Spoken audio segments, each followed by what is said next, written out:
Mesdames et messieurs, bonsoir et bienvenue dans ce journal en cette soirée du jeudi 23 février 2023. Tout de suite, à la une de l'actualité de ce jour, le cyclone Freddy ne présente plus aucun danger pour Madagascar. Selon les dernières informations de Météo Madagascar, le type de temps estival sera de retour sur l'île. À 10 h du matin, le service de la météorologie a publié le dernier bulletin concernant le cyclone Freddy. Son centre se situait à 361 km au sud-sud-ouest de Murumbe et il continue son déplacement en s'éloignant de la côte sud de l'île. Ensuite, Madagascar ne dispose pas encore de financement suffisant pour faire face aux catastrophes naturelles et pour se relever après leur passage, a déclaré hier la cellule de prévention et gestion des urgences ou CPGU. Cependant, Madagascar est un pays vulnérable aux catastrophes naturelles, notamment aux cyclones et aux effets du changement climatique. Par conséquent, il est nécessaire d'établir un plan efficace afin de bien se préparer à ces catastrophes naturelles. Dans ce cadre, Madagascar entame actuellement une coopération avec le gouvernement allemand avec la possibilité de recevoir un financement de garantie pour gérer les conséquences des catastrophes naturelles. Les détails avec Anela Martina et Nsar Hadjiantsu. Madagascar fait toujours face à des catastrophes naturelles chaque année, notamment les cyclones et la sécheresse qui occasionnent des dégâts considérables. Selon les explications de la CPGU, ou cellule de prévention et gestion des urgences, la multiplication des catastrophes naturelles affecte de plus en plus la population, notamment celles faisant partie des couches vulnérables et rend davantage insuffisant le fonds alloué aux préparatifs et à la lutte contre les catastrophes naturelles.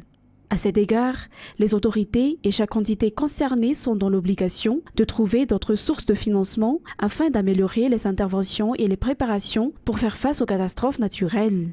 La CPGU a également ajouté que même les dégâts laissés par les cyclones de l'année dernière ne sont pas encore été réparés jusqu'à présent, et voici que le passage du dernier cyclone intense Freddy a encore aggravé la situation.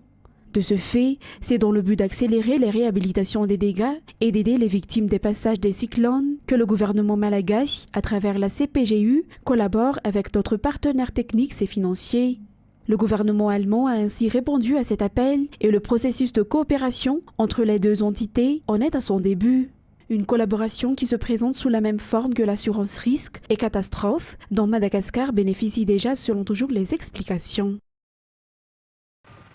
Les 34 directeurs au sein de la société d'État Jirama ont de nouveau été appelés à comparaître devant les juges en charge de l'enquête depuis hier. Ces directeurs ont été cités dans des affaires de gestion financière douteuse entre 2018 jusqu'en 2021. Les juges en charge de l'enquête entrent dans une enquête plus approfondie dans cette affaire durant cette deuxième comparution, selon les informations reçues des responsables. L'audition de ces directeurs durera des jours. Il est à rappeler que le 28 novembre 2022, ces directeurs au sein de la Jirama ont été présentés devant le pôle anticorruption, ou PAC, après des enquêtes effectuées par le Bianco. Dans cette affaire, 3 directeurs ont été mis sous mandat de dépôt. Dans un tout autre sujet, l'utilisation de sulfate d'ammonium comme engrais n'a aucun impact néfaste sur les terres cultivées. Ce produit s'utilise exactement de la même manière que les autres engrais minéraux, ont expliqué aujourd'hui les techniciens agricoles. Depuis 2017, Madagascar importe 7 fois plus ce type d'engrais. Ainsi, le projet gouvernemental qui consiste à distribuer 238 tonnes d'engrais de sulfate d'ammonium répond entièrement aux besoins des agriculteurs. Ces derniers qui ont témoigné que ce type d'engrais est efficace et augmente le rendement. Reportage avec ça, Sylvain. L'azote et le soufre sont des éléments essentiels pour l'agriculture et le sulfate d'ammonium est composé de ces deux ingrédients. Ce type d'engrais est utilisé dans le monde entier depuis des centaines d'années et est classé comme engrais minéraux non dangereux. Madagascar a commencé à l'utiliser en 2012. Et selon les agriculteurs, l'utilisation de cet engrais a augmenté le rendement. Son utilisation fonctionne exactement de la même manière que celle des engrais minéraux tels que l'urée et le NPK. Ils n'endommagent ni les récoltes, ni les terres cultivées et ne changent pas le goût, contrairement aux rumeurs qui se répandent actuellement. Madagascar importe depuis longtemps des engrais au sulfate d'ammonium. Le projet du gouvernement de distribuer 238 tonnes d'engrais à base de sulfate d'ammonium à 225 000 agriculteurs dans 12 régions répond pleinement aux besoins des agriculteurs malagasy. Ainsi, la coopération entre le gouvernement et la société Amadvi est essentielle afin de répondre aux besoins des agriculteurs et afin d'atteindre l'objectif d'autosuffisance alimentaire, selon un responsable auprès du ministère de l'Agriculture et de l'Élevage. Pour le syndicat des ingénieurs agronomes, qui a étudié spécifiquement la production rurale, l'utilisation du sulfate d'ammonium disponible localement est bénéfique.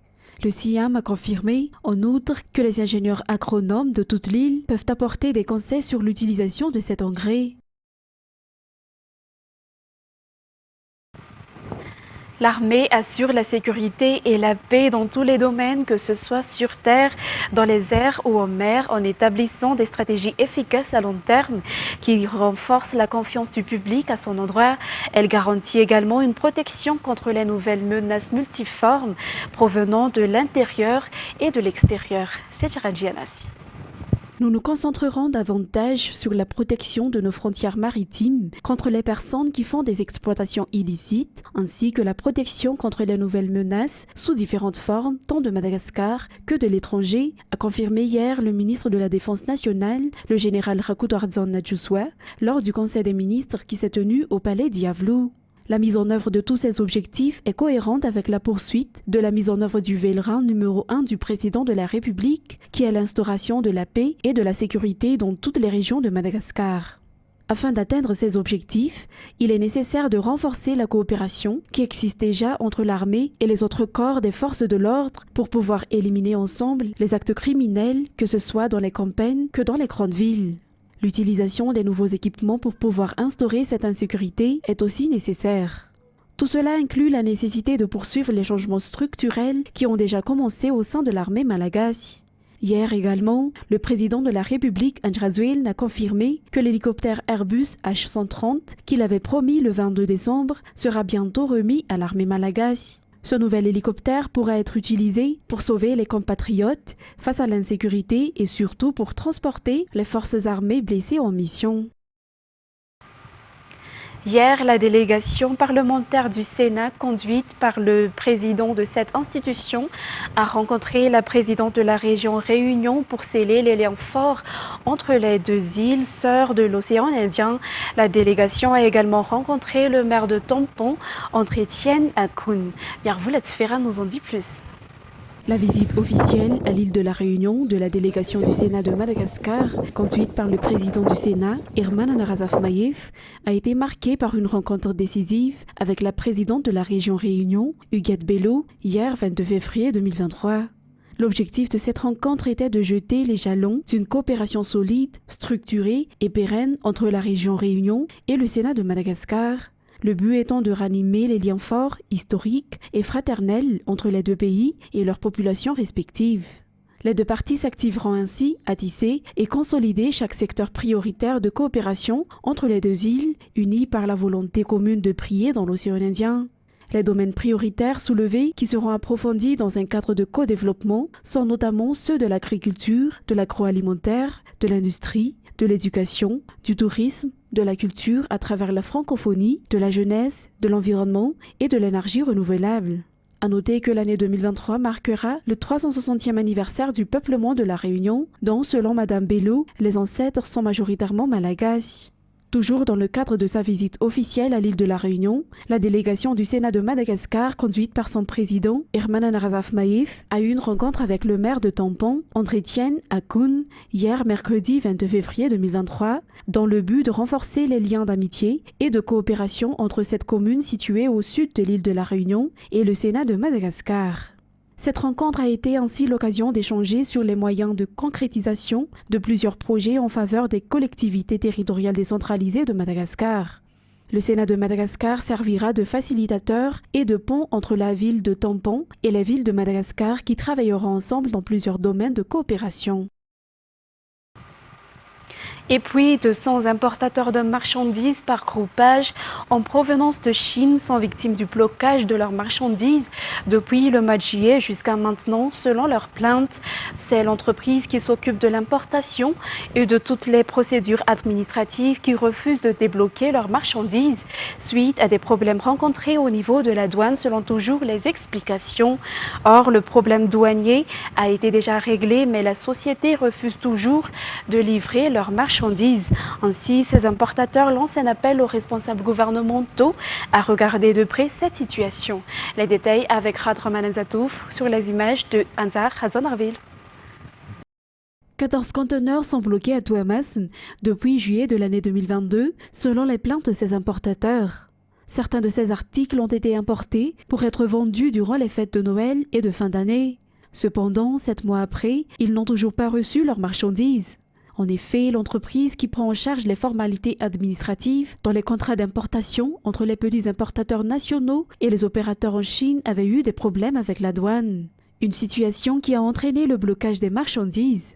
Cependant, cette société a été déjà autorisée à débloquer les marchandises, mais elle refuse toujours de les leur livrer. Une partie des marchandises est bloquée dans le dépôt de la société transitaire, tandis qu'une autre reste coincée dans les 14 conteneurs au port de Touamas. Malgré les revendications de ces importateurs, les responsables de l'entreprise de transit reportent toujours le déblocage de leurs marchandises. Ces victimes déclarent qu'ils vont déposer une plainte commune s'il n'y a pas de réaction de la société responsable dans les 5 jours à venir. De plus, ils lancent un appel aux responsables gouvernementaux à regarder de près cette situation. En ce qui concerne maintenant les actualités internationales, l'armée israélienne a tué mercredi une dizaine de Palestiniens à Naplouse, dans le nord de la Cisjordanie.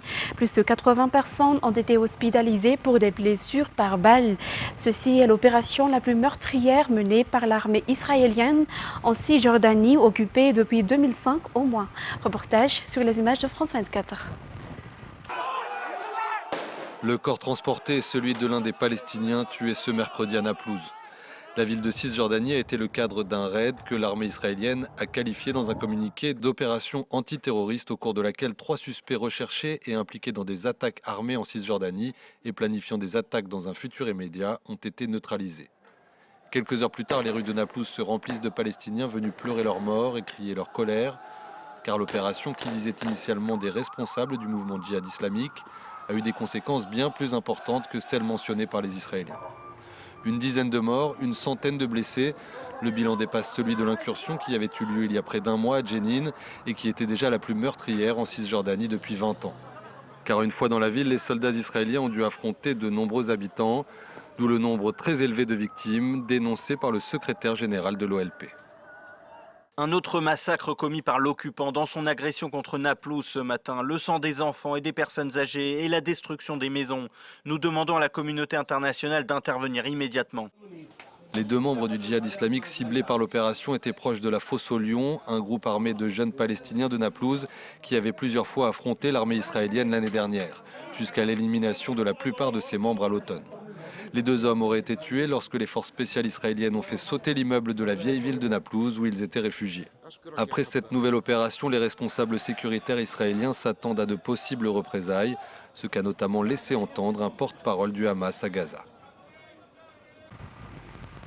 En Ukraine, dans le Donbass, les hommes de la 35e et de la 59e brigade d'artillerie de l'armée ukrainienne affrontent l'armée russe. Ils réclament davantage d'armement. Toujours sur les images de France 24. Sous quelques arbres dégarnis aux abords d'une route dans le Donbass, une unité de l'armée ukrainienne attend les ordres. Le ciel est dégagé, propice au travail de l'artillerie, pour les Ukrainiens comme pour les Russes. 29-60, 29-60. Tout d'un coup, l'ordre arrive, il faut agir vite. La fenêtre de tir est réduite. 2 вогонь, 2 вогонь.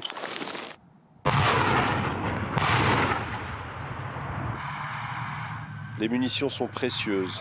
2 salves de 2 roquettes Grad pour couvrir des hommes de l'infanterie ukrainienne sous le feu des Russes. Nous voudrions avoir plus de munitions. On n'en a jamais assez. Avec plus de munitions, on pourra agir plus et libérer nos territoires plus rapidement.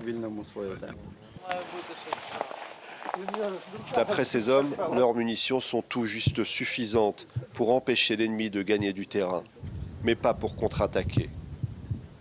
Ce camion d'un autre âge est sorti d'usine en 1973 et le lanceur de roquettes multiples de type Grad qu'il transporte a été conçu dans les années 60. Le matériel de fabrication soviétique constitue encore l'essentiel de l'armement ukrainien. À plusieurs kilomètres de là, le temps est moins clément. Dans un sous-bois, non loin de la ville occupée de Donetsk, des tranchées boueuses. L'unité qui a pris position ici appelle cet endroit le marécage. Un dédale qui débouche sur un abri où se terrent les soldats lorsque l'ennemi riposte. Hier, ils ont échappé de peu à la mort. Ici, lorsque nous sommes pris pour cible, on peut juste prier et attendre qu'ils arrêtent de tirer.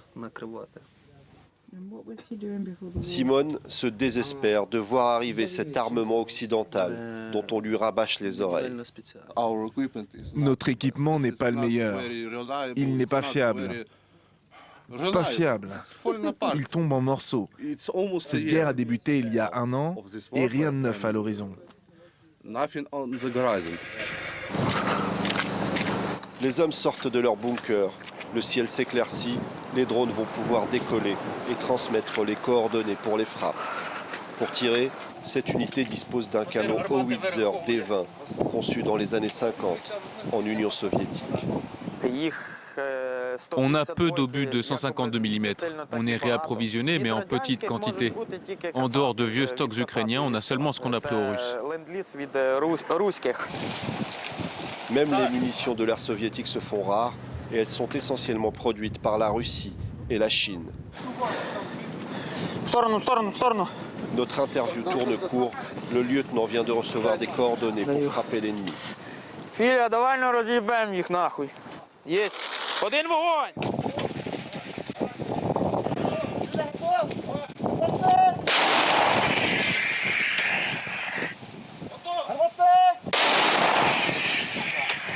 C'est l'infanterie russe qui vient d'être visée. Ils ne sont que de la chair à canon. Ce sont des appelés, mal entraînés et des hommes de Wagner. Ils sont juste rassemblés et envoyés au front. Le ballet angoissant des hommes et des obus fumants reprend son cours. Après notre départ, une riposte russe s'abattra sur ces hommes pendant 2 heures. Une journée comme une autre pour la 59e brigade d'artillerie de l'armée ukrainienne. Ce jeudi 23 février, le Japon rend 4 pandas à la Chine comme le veut la tradition diplomatique. Toujours avec France 24. Il a atterri tôt ce jeudi et Aimé est une star, pas comme les autres. Le panda géant de 28 ans est arrivé du Japon avec ses filles jumelles. Les 3 mammifères serviront de base de recherche sur l'élevage des pandas géants. Leur retour en Chine fait suite à celui de Xiangxiang, une femelle née au Japon en 2017. Il y a quelques jours, des milliers d'admirateurs japonais étaient venus faire des adieux à leur idole, à la fourrure noire et blanche, parfois avec beaucoup d'émotion. Xiangxiang n'est pas seulement mignonne, mais charmante et drôle. Elle est si attirante que si vous la voyez une fois, vous voulez la voir davantage. Je me suis fait des amis ici, avec qui je partage cette passion. Je suis certaine que Xiangxiang sera aussi une idole en Chine et j'espère qu'elle continuera de servir une amitié entre le Japon et la Chine. La diplomatie du panda est une initiative chinoise destinée à renforcer ses liens avec des pays étrangers. Selon l'organisation WWF, qui agit dans le domaine de la protection de l'environnement, 1860 pandas géants vivraient à l'état sauvage, en Chine. Environ 600 autres vivent en captivité dans des centres consacrés aux pandas et des parcs animaliers dans le monde. Chers téléspectateurs, c'est ainsi que prend fin cette édition. Nous vous remercions de l'avoir suivi jusqu'à son terme. Excellente soirée en notre compagnie. Au revoir.